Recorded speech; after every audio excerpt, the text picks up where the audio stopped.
Hi friends, emergency ఎందుకు పెట్టారు? ఈ రోజుకి ఎమర్జెన్సీ పెట్టి దాదాపు 50 ఏళ్ళు పూర్తయింది. సో మీకోసం ఈ వీడియో చాలా బాగుంటుంది. మీకు తెలియని చాలా సందేహాలకి నేను ఆన్సర్ చెప్తాను ఈ వీడియోలో. దయచేసి మీ ఫ్రెండ్స్కి షేర్ చేయండి. మీ అభిప్రాయాన్ని కామెంట్ బాక్స్లో కూడా కామెంట్ చేయండి. అసలు ఎమర్జెన్సీ ఎందుకు పెట్టారు? 1975 జూన్ 25న భారతదేశంలో ఒక గొప్ప మైలుపడిన రోజు. గొప్ప అని ఎందుకంటున్నా అంటే మీరు మొత్తం చూస్తే అర్థమైంది. ఆ రోజు అదే ప్రధానమంత్రి ఇందిరాగాంధీ నాయకత్వంలో కాంగ్రెస్ ప్రభుత్వం దేశంలో ఎమర్జెన్సీ ప్రకటించింది. ఇది భారతదేశ ప్రజాస్వామ్య వ్యవస్థపై నేరుగా గొప్ప దెబ్బ పడింది. గొప్ప అని ఎందుకు చెప్తున్నానంటే గొప్ప విషయమే కదా అది. చరిత్రలో నిలిచిపోయిన రోజు కూడా, నిలిచిపోయిన సంఘటనలు కూడా. అధికారికంగా చెప్పిన కారణం ఏంటంటే ఎమర్జెన్సీ పెట్టడానికి దేశంలో దుష్టశక్తులు చాలా ఉన్నాయి. అవి మన దేశాన్ని పట్టి పీడిస్తున్నాయి. దేశానికి మంచి రోజులు తేవాలంటే ఎమర్జెన్సీ లాంటి పూజలు చేసి ఆ దుష్టశక్తుల్ని తరివేయాలని ఎమర్జెన్సీ పెట్టామని అప్పటి కాంగ్రెస్ నాయకులు జనాలకి ఎక్స్ప్లెయిన్ చేశారనమాట. స్వయంగా ఇందిరాగాంధీ ఏం చెప్పిందో తెలుసా? శాంతి భద్రతల పరిరక్షణ కోసం మరియు అభివృద్ధి కార్యక్రమాలు వేగంగా అమలు చేసేందుకు ఇది అవసరమైందని ఎమర్జెన్సీ అని చెప్పింది. ఆ నోట్ల నుంచి ఎప్పుడు ఒక మాట వస్తుంది, discipline is good for democracy అనే వాక్య ఆమె తరచూ చేస్తూనే ఉంటుంది. కానీ నిజమైన కారణం ఏంటో నేను చెప్పమంటారా? సో 1975 జూన్ 12న అహ్మదాబాద్ హైకోర్టు ఒక తీర్పు ఇచ్చింది.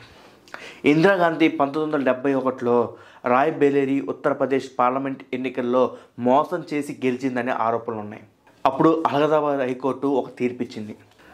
ఆ తీర్పిచ్చిన న్యాయమూర్తి ఎవరో తెలుసా? జస్టిస్ జన్మోహన్ లాల్. జూన్ 12, 1975న ఆ తీర్పు వచ్చింది. అదే ఈ ఎమర్జెన్సీ కారణమైంది.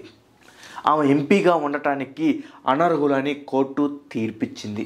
అసలు ఆమెపై ఎవరు కేసేశారు? రాజు నారాయణ్. అప్పుడు సమాజ్వాదీ పార్టీ చాలా గట్టిగా ఉంది కదా, ఆ పార్టీ నాయకుడు అనమాట. కోర్టులో ఒక పిటిషన్ దాఖలు చేశాడు. ఆయన ఏమని చెప్పాడంటే ఆ పిటిషన్లో 5 అంశాలు చెప్పాడు. 1, ప్రభుత్వ ఉద్యోగులను ఎన్నికల ప్రచారంలో ఉపయోగించుకుంది ఇందిరాగాంధీ అని చెప్పాడు. ఇందిరాగాంధీ తన అధికారాన్ని దుర్వినియోగం చేసి ఉత్తరప్రదేశ్ రాష్ట్ర అధికారులను అంటే గవర్నమెంట్ ఆఫీసులో పనిచేసే ప్రతి ఒక్క అధికారిని తన స్వార్థం కోసం, తన గెలుపు కోసం ఉపయోగించుకుందని చెప్పాడు. దానికి ఒక ఉదాహరణ కూడా చెప్పాడు. యాష్పాల్ కపూర్, ఆమె వ్యక్తిగత సహాయకురాలు ఇందిరాగాంధీకి. ప్రభుత్వ ఉద్యోగంగా ఉండి కూడా ఇందిరాగాంధీకి వెళ్ళి సపోర్ట్ చేసింది. 2, ఎన్నికల నిబంధనలు ఉల్లంఘించడం. అందులో కూడా జెడ్ కేటగిరీ భద్రతలను కూడా ప్రచారంకు వాడుకుందంటావా. ఈ చర్యలు representation of the people act 1951ను ఉల్లంఘించినట్టని తను చెప్తున్నాడు. అంతేకాదు అవినీతికి హద్దులు లేకుండా పోయినాయి అంట. అధికారం బలాన్ని వ్యక్తిగత ప్రయోజనాల కోసం వాడుకుందంట తను. అయితే ఇలా వాడుకుంటే కరప్ట్ ప్రాక్టీస్గా దీన్ని చూస్తారు ఎన్నికల సంఘం. సో ఇది ఎన్నికల చట్టం ప్రకారం చెల్లదు. ఇప్పుడు ఎలక్షన్ కమిషన్ ఏం చెప్పిందంటే ఇందిరాగాంధీ గెలుపు చట్ట విరుద్ధమైందని చెప్పింది, ఇన్వాలిడ్ అని చెప్పింది. ఆమెపై ఎన్నిక అవినీతి, ఎలక్టోరల్ కరప్షన్ నిరూపితమైంది. ఆమె 6 సంవత్సరాల పాటు ఎన్నికల్లో పోటీ చేయకూడదని శిక్ష విధించింది. అప్పుడు ఇందిరాగాంధీకి మండిపోయింది. ఇందిరాగాంధీ ప్రధానిగా కొనసాగలేదు. ఇంకా కాంగ్రెస్ పార్టీకి పెద్ద దెబ్బ తగిలింది ఆ టైంలో. అదే రాత్రి జూన్ 25న 1975 ఎమర్జెన్సీ ప్రకటించారు. మన దేశంలో ఇప్పుడు రాష్ట్రపతి ప్రధాని చెప్పినట్టే అంటాడు కదా. సో దేశంలో అంతరంగత సంక్షోభం ఉందని చెప్పేసి రాష్ట్రపతి ఫరఖుద్దీన్ అలీ అహ్మద్ అంగీకరించి అధికారికంగా ప్రకటించాడు ఎమర్జెన్సీ. ఇందిరాగాంధీ చెప్పినట్టు చేశాడు. ఆమె ప్రధానమంత్రిగా కొనసాగలేరు అన్న విషయం ఆమె జీర్ణించుకోలేకపోయింది. కోపం బట్టబయలైంది. ఇంకేం చేస్తుంది ఇందిరాగాంధీ? హిట్లర్గా మారిన క్షణం అది. ఈ తీర్పుతో ఆమె పది పోవచ్చన్న భయం ఆమెని శాసనబద్ధమైన మార్గాలని వదిలేసి రాజకీయ వ్యూహాలకి దారి తీసేటట్టు చేసింది. ఎమర్జెన్సీ అనగానే ఇప్పుడు వాళ్ళకి అసలు ఏం చేస్తారు ఎమర్జెన్సీలో అని చాలామందికి తెలియదు. ఇప్పుడు స్వేచ్ఛగా అమ్మనాభూతులు, ఆ నాయకుల్ని, ఈ నాయకుల్ని, హీరోయిన్లు అందరిని ఇష్టం వచ్చినట్టు తిడుతున్నాం కదా. సో అసలు ఎమర్జెన్సీ ఎలా ఉండేది తెలుసు ఆ రోజుల్లో? చెప్తా వినండి. భారత రాజ్యాంగంలోని ఆర్టికల్ 352 ప్రకారం దేశంలో అంతర్గత ప్రమాదాలు కారణంగా రాష్ట్రపతి ఎమర్జెన్సీ విధించవచ్చు. ఎమర్జెన్సీ దాదాపు 1975 నుంచి 1977 లోపు ఏమేమి జరిగాయో కొన్ని విషయాలు మీకు చెప్తాను. జూన్ 25, 1975 నుంచి మార్చి 21, 1977 వరకు అంటే 21 నెలల పాటు పత్రికలపై నిషేధం విధించారు.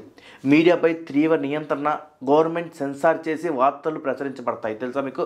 అంటే ఒక న్యూస్ కనుక బయటికి ఇప్పుడు సినిమా బయటికి రావాలంటే సెన్సార్ చేసి బయటికి రావాలి. అదే వార్తలు కూడా 1,00,000 మందికి పైగా రాజకీయ నాయకులు, కార్యకర్తలు జైల్లో పంపించారు. ఇష్టం వచ్చినట్టు పంపించారు.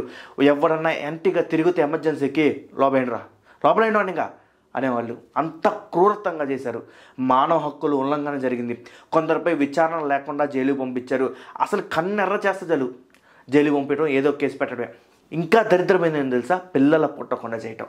దాదాపు 60 లక్షల మందిని బలవంతంగా విసర్జన చేశారు. సంజయ్ గాంధీ గారు తలపెట్టిన చెత్త పనిది.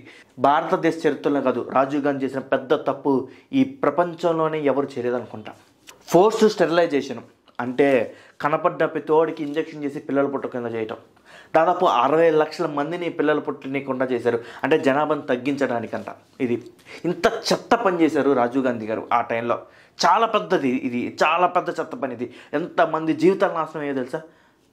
కనబడ్డట్టు ఇంజెక్షన్ చేసి పనిచేశారు ఆ టైంలో. పాప 60 లక్షల మంది పిల్లలు పుట్టనీయకుండా మగవాళ్ళకి ఇంజక్షన్లు చేశారు ఆ టైంలో. ఎన్నికలు రద్దు చేసి ప్రజల యొక్క ఓటు హక్కును వినియోగించుకోకుండా చేశారు. అంటే వాళ్ళ యొక్క స్వతంత్రాన్ని, ఫ్రీడాన్ని, అంటే ప్రజలు ఓటు హక్కు ఉన్నా కానీ ఉపయోగించుకోలేరనమాట. ఎన్నికలు రద్దు చేశారు. ఆమె చెప్పినట్టే వినాలి. ఇంక ఎవడు చెప్పినా వినకూడదు. ఆమె చెప్పినట్టే వినాలి. ప్రతిపక్షాలు నోరెత్తితే గోపు మీద కొడుతున్నారు. అంతేకాదు, అంటే ఒక ఫ్రీడమ్ పోయిందనమాట. అంటే 1940లో ఏదైతే ఫ్రీడమ్ వచ్చిందో 1975లో ఆ ఫ్రీడమ్ లాగేసుకున్నారు. నియంత పాలన చేశారు. మరో హిట్లర్గా మారారనమాట అప్పుడు కాంగ్రెస్ నాయకులు. ఉద్యమాలు చేసేవాళ్ళని, సమ్మెలు చేసేవాళ్ళని గొంతెత్తకుండా చేశారు. అసలు ఇందిరాగాంధీ ఇంత పని చేస్తుందా అనేది ఎవరు ఊహించలేదు కూడా. ప్రజాస్వామ్యానికి పెద్ద తెప్పది అప్పుడు. ప్రధాని తన పదవిని రక్షించుకోవడానికి రాజ్యాంగాన్ని వ్యతిరేకించడం అంటే ఇదే. హబస్ కార్పస్ వంటి పౌర హక్కుల చట్టాలను కూడా నిలిపేశారు. ఆ టైంలో ఇందిరాగాంధీపై భారీగా వ్యతిరేకత వచ్చింది. కాంగ్రెస్ 2 ముక్కలకు కూడా అయింది. ఆమె తన వ్యక్తిగత అధికారాన్ని కాపాడుకోవడానికే ఈ నిర్ణయం తీసుకుందని కాంగ్రెస్లోని చాలామంది నాయకులు ఆమెకు వ్యతిరేకంగా తిరిగారు. అంతేకాదు తన కుమారుడు సంజయ్ గాంధీకి ఎక్కువ అధికారాలు ఇచ్చి రాజ్యాంగ ఉల్లంఘన చేసింది కూడా ఆమె. ఆ కాలంలో ఉన్న ఒక విశ్లేషకుడు ఒక మాట అంటాడు, ఈ ఎమర్జెన్సీ ఘటన భారత రాజ్యాంగాన్ని బలహీనపరిచేసింది. ఒక వ్యక్తి తన స్థానాన్ని నిలుపుకోవడానికి ప్రజాస్వామ్యాన్ని తుడిచిపెట్టేయగలడని చూపించింది. మన దేశ చరిత్రలో ఇది ఒక చీకటి అధ్యాయం. అన్నిటికన్నా ఈ చరిత్ర మనకు నేర్పింది ఏంటో తెలుసా? ప్రజాస్వామ్యం ఎంత నెమ్మదో అంతే సున్నితమైంది కూడా అంటారు. ఎవరికైనా సరే అపరిమిత అధికారులు ఇవ్వటం ప్రమాదకరం అనేది ఈ ఎమర్జెన్సీ ఒక్కటి చూస్తే అర్థమవుతుంది. ప్రజలు గొంతెత్తడం ఆగిపోతే అందరి కళ్ళల్లో భయం మాత్రం మిగులుతుంది. చివరికి నేను చెప్పదలుచుకుంది ఒక చిన్న మాట. ఎమర్జెన్సీ అనేది ఒక కాలం కాదు, అది ఒక కథ. చరిత్రలో ఏ నాయకుడు రాయకూడని ఒక చీకటి కథ. సో ఈ వీడియోపై మీ అభిప్రాయాన్ని కామెంట్ బాక్స్లో కామెంట్ చేయండి. And this is Nagarjuna Devarasetti. మళ్ళీ కలుద్దాం వేరే వీడియోలో. నా ఛానల్ ఒకసారి వెళ్ళి నా వీడియోస్ నచ్చితే ఒకసారి నా షార్ట్స్ చూడండి, లైక్ చేయండి, సబ్స్క్రైబ్ చేయండి. ఇలాంటి మంచి మంచి వీడియోస్ మళ్ళీ ముందు వస్తాయి. మళ్ళీ కలుద్దాం వేరే వీడియోలో. బాయ్.